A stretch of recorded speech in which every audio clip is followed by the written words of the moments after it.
Diagnostic 1. Europe is expected to need 3.4 million public charging points by 2030. To achieve this, 9,000 charging points will need to be installed every week until 2030. Challenge 1. What innovative charging concepts could meet this huge demand by reducing installation time, grid power requirements, and visual impact in cities? Diagnostic 2. All electric vehicles, at the end of their life, retain a large amount of battery capacity that can be used in other types of stationary applications. Challenge 2.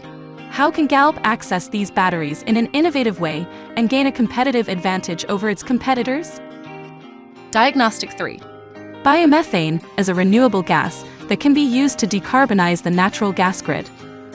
Challenge 3. How can Galp leverage the biomethane opportunity to create a new business from scratch, pure investor partner, through a business unit, etc.?